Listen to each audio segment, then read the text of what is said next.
Salut les badistes! Leçon du jour, le service long, qui est la mise en jeu la plus utilisée par les joueurs occasionnels et réguliers. À haut niveau, la tendance est plus au service court pour éviter de donner directement l'attaque à son adversaire. Mais revenons au sujet principal. Y a-t-il une bonne méthode pour servir long? Il y a 3 points importants à retenir. La position pour servir, la gestuelle à adopter et enfin le type de zone que l'on vise lorsqu'on sert. Allons voir ça de plus près, avec Julie qui vous montrera comment l'exécuter au mieux. Regardez bien la position ainsi que la gestuelle de Julie. Nous allons ensuite décortiquer le geste de façon à ce que vous compreniez mieux où je veux en venir. La position pour servir est assez simple. Vous devez commencer par vous mettre à environ 1 mètre du tee. Si vous êtes droitier, votre pied gauche sera en avant. Si vous êtes gaucher, ce sera le pied droit. Votre corps doit servir de balancier afin d'accompagner la gestuelle du bras.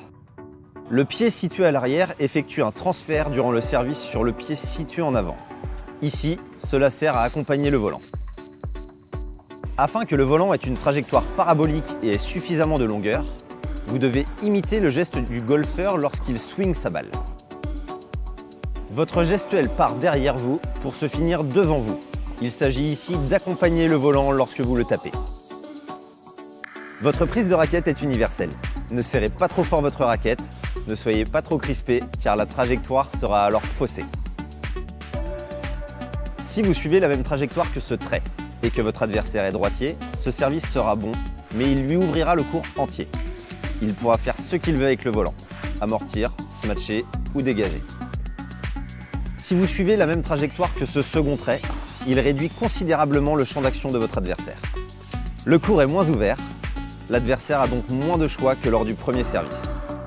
Après tout ça, nous allons même vous donner quelques petits conseils qui vont vous permettre de progresser dans votre jeu. Premier conseil, soyez actif juste après votre service. Placez-vous rapidement un peu derrière le tee en attendant le retour de votre adversaire, bien bas sur les jambes. Deuxième conseil, gardez la tête haute même si votre service n'est pas très bien réalisé. Retenez qu'un point n'est fini que lorsque le volant touche terre. On voit ici un service un peu trop court, mais Julie se positionne de sorte à réussir à le contrer malgré tout. Pour finir, n'ayez pas votre raquette dans vos chaussettes. Il faut qu'elle soit bien haute. Et voilà, ce conseil bad est maintenant terminé. N'hésitez pas à liker ou à laisser un commentaire juste en dessous, un conseiller sera ravi de vous répondre. À bientôt!